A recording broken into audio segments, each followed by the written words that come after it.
आइए बात करते हैं हम ऐसी कुछ आदतों की जिन जो हम रोजमर्रा में यूज करते हैं जिसकी वजह से हमारे दांत खराब हो सकते हैं या हमारे दांतों को नुकसान या डैमेज पहुंच सकता है। तो ये शुरू करते हैं आज का वीडियो। सबसे पहले आदत है बहुत ही कड़क चीजों पे चबाना। काफी लोगों को आदत होती है, स्पेशली बच्चों में आदत होती है नाखून चबाने की, पेंसिल चबाने की, पेन का ढक्कन या पेन की कैप चबाने की। और बहुत सारे बच्चों को तो बर्फ बर्फ को चबाना बहुत पसंद है। तो ये सब चीजें जो है ये आपके दांतों को नुकसान पहुंचाती है।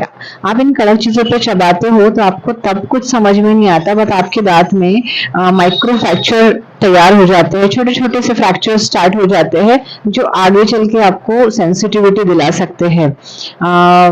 जनरली कुछ कुछ लोगों में बहुत एंजाइटी या स्ट्रेस होता है, तब लोग नाखून चबाते हैं या ढक्कन चबाते हैं पेन का पेंसिल का। तो उस आदत को हटाने के लिए आइदर आप नॉन शुगर च्युइंगम चबाए या फिर फिजेट टूल्स होते हैं, अपना स्ट्रेस कम करने के लिए आप फिजेट टूल्स भी यूज कर सकते हैं। ये काफी मददगार साबित होता है स्ट्रेस और एंजाइटी में।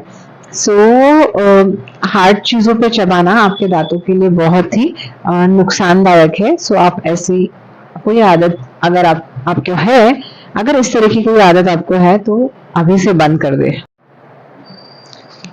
दूसरी एक आदत होती है, वो होता है हमारे दांतों का इस्तेमाल खाने के अलावा एज ए टूल यूज करना, है ना। जैसे कि बोतल का ढक्कन खोलने के लिए, देन धागा तोड़ने के लिए। इलेक्ट्रिशियंस यूज करते हैं अपने दांतों को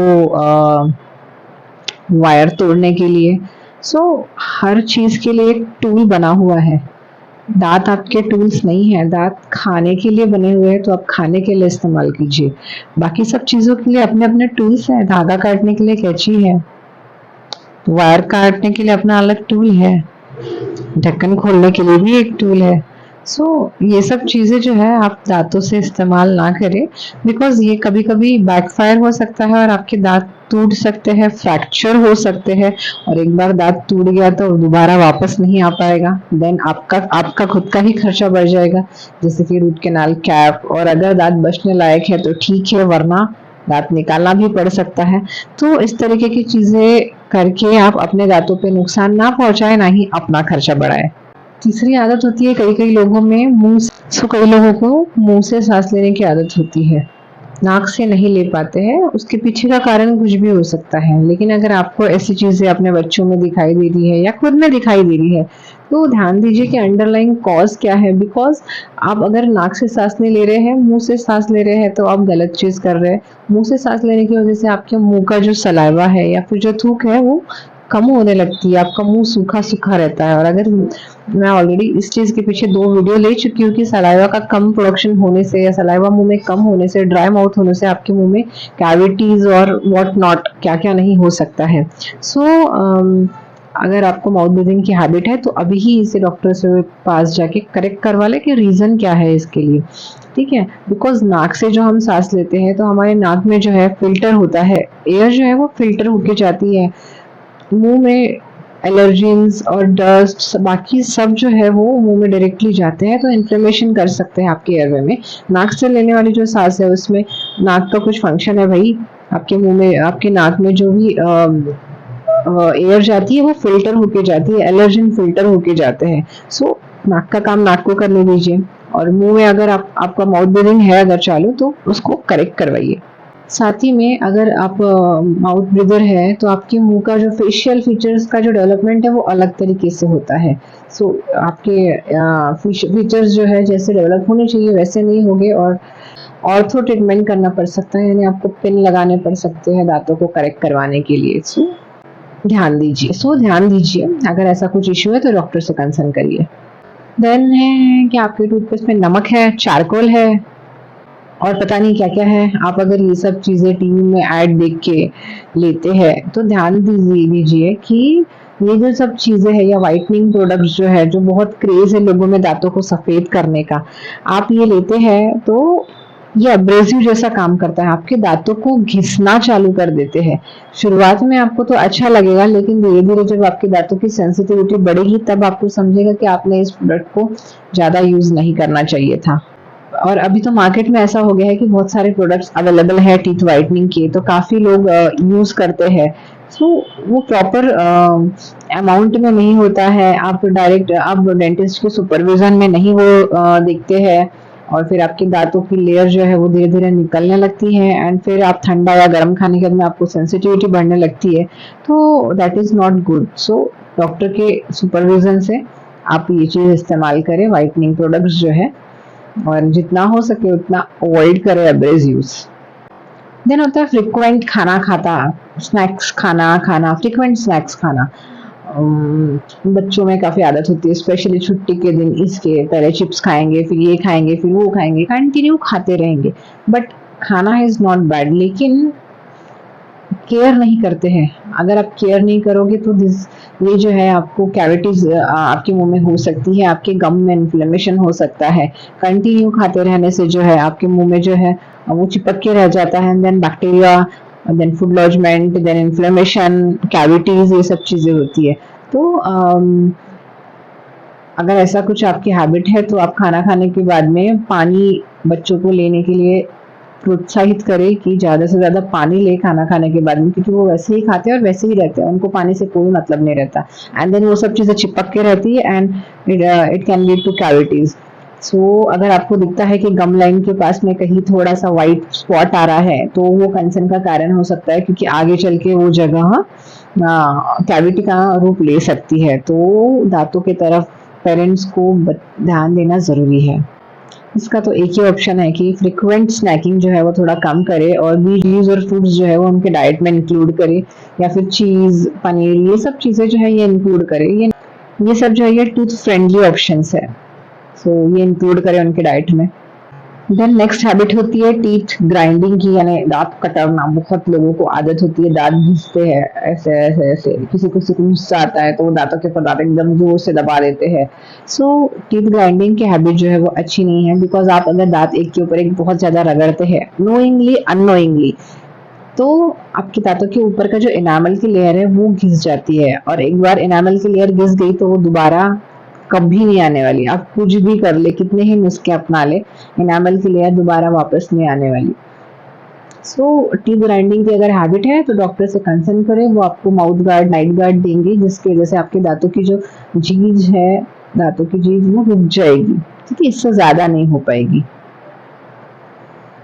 और कंटिन्यू टीथ ग्राइंडिंग करने की वजह से क्या हो जाता है कि आपका मुंह जो है वो बैठने लग जाता है ना, दांतों की लेयर कम होती है ना, तो दांत का जो ये वर्टिकल डायमेंशन है ये कम होने लग जाता है। इसकी वजह से आपकी जो यहाँ पे जॉइंट होता है टीएमजे, जो हम आ चालू बंद चालू करते हैं, तो ये टीएमजे जॉइंट में भी असर होने लगता है, मस्कुलर पेन होने लगता है। ठीक है, तो ये सब जो चीजें हैं अवॉइड करने के लिए आज ही आपके डेंटिस्ट से मिले। उसके बाद है सबसे फेवरेट, लोगों को हैबिट होती है ब्रश करने की, बहुत जोर से ब्रश करते हैं, पता नहीं ज्यादा ज्यादा ब्रश कर लिया, 1 घंटा ब्रश कर लिया तो दांत बहुत ही ज्यादा चमकने लग जाएंगे, है ना, ऐसा उनका सोच होता है। कुछ लोगों को नस लेके घसने की आदत होती है, आज भी गांव में लोग नस या मंजन लेके बहुत देर तक घसते बैठते हैं, आधा घंटा 1 घंटा। तो ये इतना देर घसने से आपके दांत चमकने नहीं वाले हैं, आपके दांतों की जो लेयर है वो निकलने वाली है। अगर आप ये कई सालों से प्रैक्टिस कर रहे हैं तो आपके दांतों की लेयर जो है साइड से वो निकलते जाएंगे, एंड देन अगेन वही आपके दांतों का एनामल निकलेगा, देन डेंटिन निकलेगा, एंड देन सेंसिटिविटी स्टार्ट हो जाएंगे। फिर आप बोलते हैं कि मुझे तो कुछ हैबिट ही नहीं है, फिर भी मेरे दांत घिसने लग गए। तो भाई ये भी तो एक हैबिट है, इतने देर तक के ब्रश करना। सो बहुत देर तक के ब्रश करना है, बहुत हार्ड ब्रश करना, हार्ड ब्रश से ब्रश करना, ये जो है ये हैबिट रोजमर्रा की आपको बंद करनी चाहिए। आपको सॉफ्ट ब्रश यूज करना चाहिए, बैक एंड फोर्थ मूवमेंट यानी आगे पीछे वाला मूवमेंट जो है ब्रश का वो नहीं करना चाहिए। आपको specially round round brushing habit अभी अपना लेनी चाहिए, जिनको भी सेंसिटिविटी आ रही है, उनके दांत कट रहे हैं ज्यादा हार्ड ब्रश यूज करने से। कुछ लोगों को आदत होती है ब्रेकफास्ट खाने के बाद में ब्रश करने की। एक्चुअली आदत तो अच्छी है, बट इसका एक साइड इफेक्ट है। अगर आप जब खाना खाते हो तो आपके मुंह का जो पीएच है वो कम रहता है, तो जो माउथ का एनवायरनमेंट होता है वो थोड़ा एसिडिक हो जाता है, और अगर इस कंडीशन में आप तुरंत ब्रश करने जाएंगे तो आपके दांतों की लेयर जो है वो निकल सकती है एसिडिक एनवायरनमेंट की वजह से, क्योंकि तब एनामल थोड़ा सॉफ्ट होता है और फिर आगे चल के ये चीज़ सेंसिटिविटी में बदल सकती है। देन अगेन केरीज वही साइकिल फिर से रिपीट होने लगती है। सो अब इस चीज़ के लिए क्या करें, तो अगर आपको सच में आदत ही है खाना खा ब्रश ब्रेकफास्ट करने के बाद ब्रश करने की, तो आप 30 मिनट्स थोड़ा रुक जाए, क्योंकि तब तक कि आपके मुंह में जो सलाइवा है वो उस एसिड को न्यूट्रलाइज करता है, आपके पीएच को नॉर्मल करता है, एंड उसके बाद में आप ब्रश कर सकते हैं। थोड़ा हाफ एन आवर रुक के आप ब्रश करें, तब तक कि आपके मुंह का एनवायरनमेंट नॉर्मल हो जाता है। देन कई लोगों को आदत होती है मुंह में पिन डालने की, खाना खाने के बाद में कुछ फंसा होता है तो उसमें हम वो क्या करते हैं, पिन डाल देंगे, लकड़ी डाल देंगे, या फिर मैंने कई लोगों को देखा है कि दवाइयों के रैपर्स होते हैं वो डाल देते हैं। तो ये अच्छी बात नहीं है। आप क्या करते हैं, आप दांतों को इंजर कर रहे हैं, आप अपने मसूड़ों को इंजर कर रहे हैं। सो ये आदत आपने छोड़ देनी चाहिए, बिकॉज उसके लिए भी फ्लॉसेस बने हुए हैं, तो फ्लॉस करना जरूरी है आपके लिए अगर आपके मुंह में खाना बहुत फंसता है तो। और पिन या फिर टूथपिक जो है वो इस्तेमाल कम कर दीजिए, फ्लॉसिंग यूज कर दीजिए।